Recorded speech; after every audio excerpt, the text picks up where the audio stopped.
we don't like talking about death and dying and not being able to do all the things that we normally do. Hi everyone, Matthew Kruse here on the Comstock channel.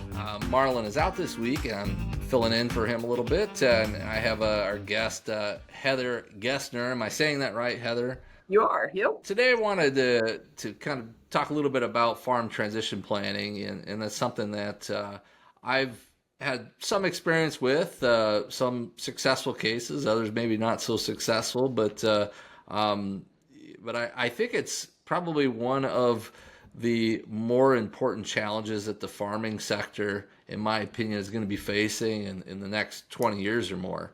And going back, my first exposure to this, I attended TPAP at Texas A&M back in 2014, and we kind of broached the subject a little bit in the farm management and professionalization of the farm, and it kind of came out in how you're going to transition the farm to the next generation. And it's something that at that time was not even on the radar in my family, I feel like, and never even discussed it. But I left there thinking a couple of things. One, I wish the older generation had been there with me, because me representing the younger generation at the time, I come back, I'm all excited. Hey, look what I learned. And of course, everyone else is going to be like, we don't care. We weren't there, right?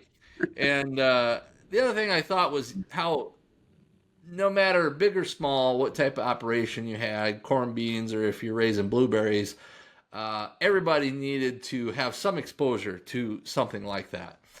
And so that's why our firm we've hosted an event, the Family Farm Masterclass, that we've kind of talked about subjects like this. But I've gotten involved in the International Farm Transition Coordinator Program, and that's kind of where I met you. And so maybe introduce yourself and how you got to this place, and why you think it's important for farms to be aware of this issue. Sure. So I've been in extension since 2001. So starting to, have some boots on the ground for a while. And part of my coworkers and I all came from farm backgrounds at that time. We all had, farms with cows and corn and the whole shebang and multiple kids on them. And we're like, how's your family making this transition go?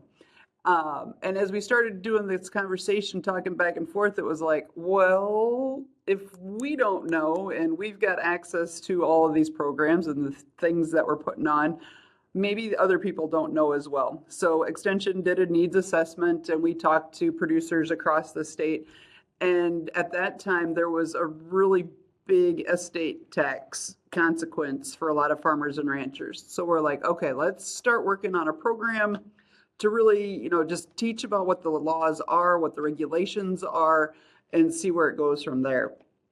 From there, we've gotten into kind of a three-part program that we work with retirement plan, estate plan, and the transition plan, because there's really three great big components that tie things together.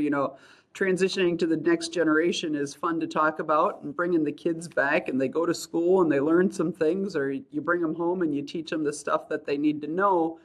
But how do we make that transition and the timeline on who's getting management, who's getting ownership, how's all this switching? And there's a lot of things that get kind of left in the dark about, when is this going to happen? How are mom and dad going to survive? And what are they going to live off of if I take over the whole operation? So that's really kind of how it all got started for me in Extension. And we've been doing this now since 2006, I believe, putting programs out to help people think about, where am I going to live? How am I going to retire? When's the kid really taking over? What's he taking over? And all of those components that tie into that, hey, the next generation is going to need to take over this farm sooner or later. So let's put things together in an organized manner so that we can actually have that happen. So that's kind of where I'm at and what I do. We do programs across the state, 5 of them every winter, during my winter meeting season, when I have a better chance to get farmers and ranchers' attention. Plus, like you said, I work with the International Farm Transition Network, and we do coordinator training across the nation for industry professionals that are really looking to improve how they interact with farmers and ranchers on these really tough topics and not necessarily the sexy topics. When they come to I would agree with that. They're maybe not the sexy topics, even Yeah. though I think they're extremely important. When the farmers and ranchers come to these events, do they come, in your experience, somewhat prepared, or are they like totally green and find it very challenging? I would have to say I've had all of the above. Everywhere from Mike Behrens writes an article in the green sheet up here in our area in the Farm Forum, and I've had producers bring me a stack of his columns saying, so this year he said to do this, but then next year he said to do this instead. So they're really looking for that magic bullet on what tool to implement, how to make it happen. And then he contradicted himself. And so now they're just sure that all of this estate planning is just malarkey and made up. Well, he was addressing one situation versus another situation versus your situation is completely different. So everywhere in between, from this is the first time we've really talked about it to we've got a trust in place, we've got a business entity in place, the kid's been back for 12 years, we just want to make sure things are set up the right way. So all of them. There isn't a one size fits No. all. There's maybe some general parameters, but the farms are obviously dynamic and everyone's different. And so what works for one might be different for another. Everybody has different needs. Yeah, different financial situations, different sizes of the operation, different numbers of the kids coming back, different abilities with, making sure that you're doing the record keeping and the bookkeeping the right way. All of those things really tie into which route you take as a family to make your estate plan work for you. One of the things that I've noticed is a challenge is someone needs to start the conversation, and ideally it should start at the top, in my opinion, because it comes off as very self-serving if the younger generation is the one that shows up and is like, hey, what's the plan here? When am I going to inherit the farm? Because the obvious, or the assumption is that the younger generation then is self-entitled and they think they're going to get it. So I always want to be careful that I don't give off that impression.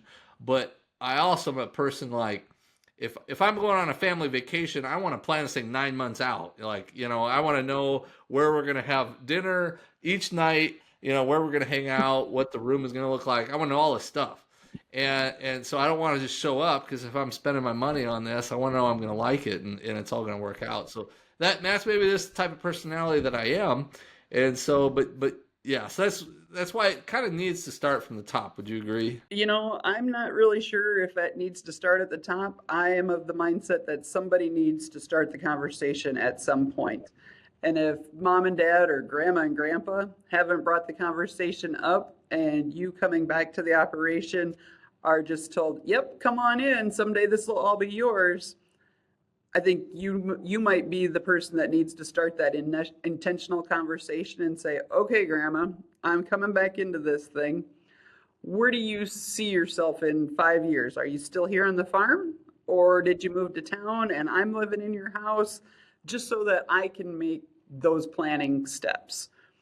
Make it, use all those I statements and the things that you learn about, with good communication. Grandma, I'm trying to put together a plan. So I need to know what you're thinking about so that I do it right and we don't have to pay for it twice. And it really gets into those personalities, like you said, and generations. Generations talk and communicate about different things differently. I would highly suggest not to communicate via text message with your grandparents about this initially, because probably it's going to come across as that greedy little kid, those types of things as you're going forward. But yeah, ideally it's top led, and the landowner that owns stuff leads everything down because it's their stuff to give away, and they've got to sign all the papers in the end anyway. But it's also a kind of a big red flag to me for some of those next generations when they won't talk about it at all and they won't do anything about it at all. And you've got 6 or 7 brothers and sisters, or maybe aunts and uncles in the middle of you coming back to the farm. if they're not doing anything at the top and it goes to 6 or 7 aunts and uncles and it gets all equally distributed, are you going to have enough left to farm with at the end? So to me, that's a red flag that says maybe you need a plan B and turn that into maybe your A game instead, because the whole plan isn't working as we go forward. Yeah, as you said, it comes down to communication and having a plan. And what was it you said about, the top sometimes likes to assume that the and maybe this is an assumption on my part. I was going to say you don't want to assume that the next generation is going to stick around just because they dangle the carrot of, Right. oh, someday this will all be yours. Because I've seen that backfire in situations. And the one story that I always remember, Jolene Brown told a story about how there was some 95-year-old landowner who still ruled that farm with an iron fist, controlled Yep. everything. Yep. And his son, who's like 70, 72, didn't make any management decisions. The guy's already in retirement age. He's 72 and didn't have a say in anything. And that's about the saddest thing I've ever heard. And I wonder if I could talk to that guy and ask him if he could go back in time 50 years, knowing what he knows now, knowing that, okay, I'm not going to take over the farm until I'm 75 or 80, would he still have stuck around? Yeah. And so the idea is, it's not just enough is oh, hang out, someday all this will be yours. It's what is the plan, what is fair, what makes sense. And so A very similar story of 4 generations that were farming together. The 90-year-old still ruled everything. The 70-year-old was like, I don't even know how to make a plan for my kid who's already been back on the farm, who was planning on bringing his kid back to the farm. And I'm like, I would maybe be talking to this kid about what's going on, because he needs to make a plan for himself. Because if great grandpa's still running the operation and grandpa doesn't know how to put his plan together because he doesn't know what's coming down the pipe, because the 90-year-old won't talk about it, there's a whole lot of business getting mixed up right there as you move down that line. I wouldn't tell the older landowner what to do with this farm. But I think he at least owed it to the next generation to say, look, you aren't going to touch this until I'm 6 feet under. Yep. And so if you're okay with that, great. You can stick around and work here on the farm. But if you think that when you turn 50 or 60, you're going to get to choose which, seed hybrids we're going to pick out, you're wrong. And then at that point, the next generation now is armed with information. They can make a decision. Do I want to stick around here or not? And that in that particular situation, that's taken away from them, I feel like. And so if they knew that this was going to happen and then they stayed, well, then that's on them. But that conversation, unfortunately, a lot of times doesn't take place. And it happens decades too late. They probably still don't know until they die, and you figure out whether your great grandparent left it to all the kids equally there, and some of those kids might have passed away already, so now their share went equally to aunts and uncles, so you might not end up with a very big piece of that pie of the farm ground that you're currently managing and working, and it might not be a viable size by the time it gets all shifted down there. So age of farmers is not getting any younger. It creeps up every time that we, get the report back from the ag census.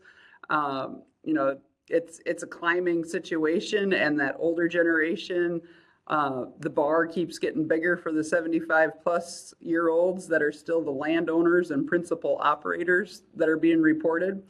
That ground's going to need to be transferred somewhere at some point.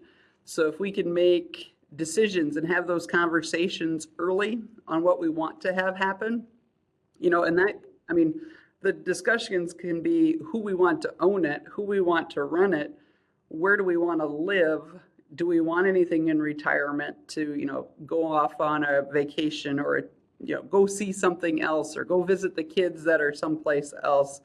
What all does that look like for you? Or do we need a hired man to help with the situation? To make sure that we've got enough manpower to accomplish all the goals that we have. And if we can really have those conversations, whether it's sitting in the pickup cab hauling calves to the sale barn, or we're sitting in the combines, combine seats are really big nowadays. I think my first apartment in college is about the same size as some of those cabs on a combine nowadays. You can put two people in there, and since the combine's doing most of the driving and all this stuff anyway, let's start having those real conversations on what do we want this operation to look like? Where do we want it to go? Who are we comfortable calling to help us with these things? What attorney and what accountant do we get to help us put the right plan in place? All of those things really start tying together then. You can record it on your phone, the conversation that you have, so you can go back and take notes. You can use a note taker on your phone. All of these modern conveniences that we have, we can start those conversations. And once we have the conversations, start making some to-do lists with people that are supposed to be doing them and some deadlines behind them so that we keep moving forward with that plan. Because this plan's just as important as that corn planting plan, in my opinion. I mean, if we're not putting this plan together, you can plant the best corn of your life for the next 10 years, and it could all fall apart because you didn't have your estate plan, your retirement plan all put together. It's gotten so expensive and becomes worth so much money. I mean, people will spend months or years to plan to buy for a tractor, and these estates could be worth 20 times, 50 times more, Right. or 100 times more than that Yeah. stuff. And so Yeah. it should, I'm not saying it has to be complicated, but a lot of this stuff can take a couple years, a minimum, to plan for, and oftentimes they, if over a period of decades, it doesn't mean they can't be updated or altered or changed too after a long period of time goes by. Yeah, there's a couple reasons to change your estate plan or your transition plan, whatever you want to call it. If there's changes in the law, federal government says this is a permanent tax repeal. Well, it's permanent until they change their mind. So we have to be cognizant of what's going on with tax laws and rules and those types of things. There might be marriages and births and deaths within your family, so we want to make sure that we're making changes then. There might be ground purchases different, or maybe somebody comes back to the operation, and so you're basically changing your mind on what's getting, who gets what and where it's all divided out, because life changes. Maybe you thought two kids were coming back to the farm, but one of them says, you know what, I'm getting married. In order for my spouse to have a real job that will pay and help us take care of things, we're moving away. So now we have to make a change to that operation and the plan that we put together. So, life happens, things get in the way. Once you put this document together and this plan, don't just let it sit there and fester. I mean, this is going to be a working document on how things transition, what the timelines are, who's getting what, and how are we dividing all that out. And you can always change your mind and make updates and advancements throughout the plan. And maybe you learn something new or a new tool becomes available. We should really adapt that if that's something that's available to us. Well, I know you had some slides or charts that you maybe want to share with us. If you want to pull those up here now, we can. Sure, we can walk through those, you bet. So some of the slides I put together was to just take a look and talk about, the fact that we do have, and this is South Dakota producers. I don't have national numbers in here, but if you start looking at some of the national numbers in different states, there's a lot of similarity in the way this trend line has changed. If you look at the size of the purple bar and compare that from 2012 to 2022, the purple bar there is the 45 to 54-year-olds. You can see a pretty big decline in the number of 45 to 54-year-olds as we go across there. But then if you compare that to the orange bar of the 65 to 74-year-olds as principal operators, you can see that bar increase over that same time frame.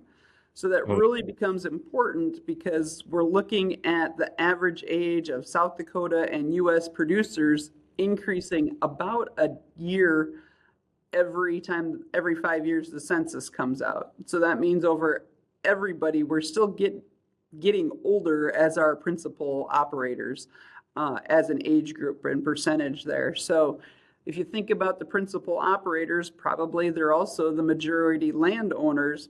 So as you know, now over 12% of the principal operators in South Dakota are 75 years old or older.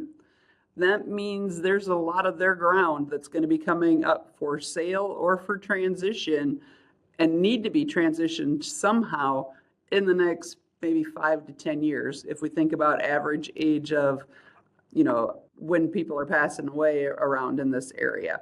So thinking about those numbers is pretty important on the number of ground acres that needs to be transferred. I did a survey back in 2016 as part of my graduate thesis for my master's degree, and I put a whole bunch of statements together that I asked landowners, and I asked the on-farm heirs, including their spouses, as well as off-farm heirs, so those kids that grew up on the farm and moved away, and their spouses, to respond highly agree to highly disagree with the following statements that I put in front of them. And it really comes in and shows a lot of that need for communication and the way people are understanding what this transition is going to look like and how it might happen. So the first statement that I put up there for you to see is, it says, the next generation cannot afford to purchase the land from me. So basically the incoming farmer can't afford to buy the ground from mom and dad who's there owning it. And you can see there's pretty solid consensus with 60 to 70+% of the landowner generation and the on-farm heirs that agree with that. We've seen that increase in the average acre price across South Dakota, across the nation, and being able to afford 1 acre of ground, let alone the 10,000 acres that maybe your family's running, that gets to be a really big bill. You compare that to the off-farm heirs when less than 50% of them agreed with that statement and 20% disagreed, saying they should be able to purchase this from mom and dad. So that's kind of an important component to be thinking about and talking about what that price range is and how we're going to make that transition. This gets to be really important because if we think about trying to leave it better for the kids, I've heard that a whole bunch. If we're trying to not put those kids into debt buying our ground back from us again, really becomes important when we think about life insurance policies that used to be used to equalize the value of the farm. So we could buy $1 million life insurance policy and $1 million farm, and we give one to each of our kids that way, and it was fairly equal in terms of how we were separating our assets out. We can't really be that equal with our heirs anymore, and that's where that fair versus equal conversation comes into play and really starts to wreak havoc on things, because there might be a really big dollar disadvantage or really big change there. Another one of the statements that I put in front of them says, I need to retain ownership of the major assets to provide an income source that covers my living expenses. So if we think about this from the landowner perspective, the landowner needs to maintain ownership, so somehow they're getting rent or part of the income from the sale of commodities off of that farm to cover their living expenses. Big differences in the way the landowner and the on-farm heirs responded compared to the off-farm heirs. Off-farm heirs, when they think about retirement, generally have some type of 401k set up. Maybe they've got an employer match on a retirement account and those types of things. So they're really not thinking that that land is the source of income for mom and dad, as well as that next generation that's coming back to the farm, even when we're thinking about retirement. Huge component that needs to be discussed and talked about when we're thinking about this estate plan and the transition plan. And another great big one that gets talked about, those of us in the industry working with farmers and ranchers utilize and talk about the use of some type of a trust or maybe a LLC or a triple LP, some type of business tool that we can make that transition happen to help us avoid some of the estate taxes that might be incurred. We hear a lot about Medicare look-back periods and those types of things, and putting, the land and the other big assets into some other entity to own them. When we start talking about this conversation with on-farm heirs versus off-farm heirs, again, great big change in the level of agreement with this and how we're going to make that transition happen. So those are some of the things that I think we really need to be intentional with our conversations about, because all of these are the components that sometimes jump in and really cause problems with our family operations. Just that level of understanding of what's going on and the reasons why those things are going on. This is a little bit of my ignorance. Why would off-farm heirs not want to get ownership through a trust or LLC? Just because they prefer a big bag of cash, or what? Is that what it is? Versus, because they're still getting an asset, right? It's just in the form of an entity. Maybe they're getting shares in an LLC. Maybe they're getting a share in that LLC, but it might be depending on who sets it up, then maybe they get a non-voting share of the LLC. They can't sell it to anybody but their on-farm heirs and at a reduced price. So there's a lot of things that would kind of tie into there to say, especially the off-farm heirs' spouses, looking at that going, we're not getting any funds out of this farm that your parents own. And while a whole bunch of people are looking at that going, well, you're off farm, you don't deserve any funds off of the farm. Those are the conversations, again, that need to be had on why we're setting it up this way, how come we're setting it up this way, because we're really not giving you, the off-farm heir, the farm, in all intents and purposes. We're doing this for different tax reasons or different Medicare, Medicaid look-back periods and those types of things. And it's business decision to keep the farm together instead of having to sell it or, get a loan against it to pay for long-term care needs of mom and dad, some of those types of conversations and situations. So kind of a lot along those lines of, you're not getting a bag of cash if it's in a trust or an LLC. It's locked up a lot. There's an asset, but there's limits to it, and and so that's why there's some pushback to that. I understand. It's not maybe as crystal clear, versus just getting a check. But that was probably one of the biggest challenges that I see, the debate of the fair versus equal that we hear a lot about. There's obviously farms that have all family working on the farm. There's some that have none. There's some that have some working, some off farm. And, how do you treat that? That seems to be the biggest challenge, because everyone has different opinions. They have different interests. And I've seen this be, even in my own network of contacts, I've seen this been a big challenge among people. And some take a hard line and say, if you want $1, you got to be here working, and others say, no, it's still family. They're still going to get a piece. I mean, where do people begin with that? I have my own opinion. I'll try and keep it to myself. But I'm putting you in the hot seat. Where do people begin with that? I'm an extension. I get all the good questions. So basically, when I try to start, I really ask the landowner generation, what do you want to have happen with your farm? And what do you expect to have happen with your family? Do you want your kids to be able to get together at Christmas once you're gone? They still get together someplace and have Christmas dinner and do all the things. And if that's one of the goals that the family has, I really start with their bare bone goals, and you tell me what you want to have happen. And then I'll dare you to have some of these other conversations.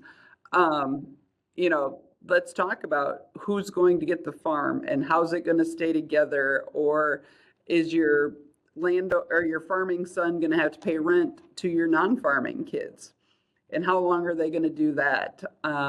Is your on-farm kid going to have to purchase the ground from their brothers and sisters because you wanted it to be fair at the time of your death? So you wanted it to be equal distribution of acres, but then in the distribution you said first right of refusal to rent and buy this ground goes to the on-farm heir, and he gets a chance to rent it at 75% of the fair market value. And in 10 years, if you want to sell it, you can, but you have to sell it to him at 75% of the fair market value again. So you gifted it to them at your death because you wanted to be equal, but you also are still controlling this thing from the grave. Is that your request? Is that really what you want to do, is to manage the heck out of this even though you're gone? Because we don't know if kid number one has children with special needs or maybe some type of handicap, and them owning that piece of property really is detrimental to their ability to qualify for other federal fundings that might really help their child.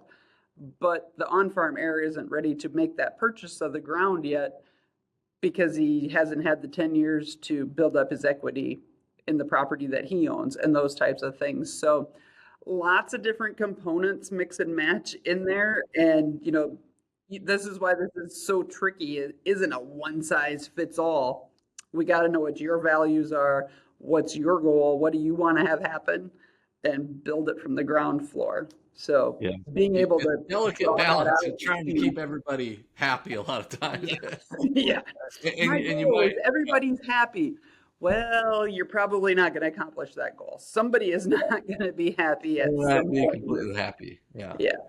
The one thing you said about, you set up so many limitations, or you end up just trying to control everything beyond the grave.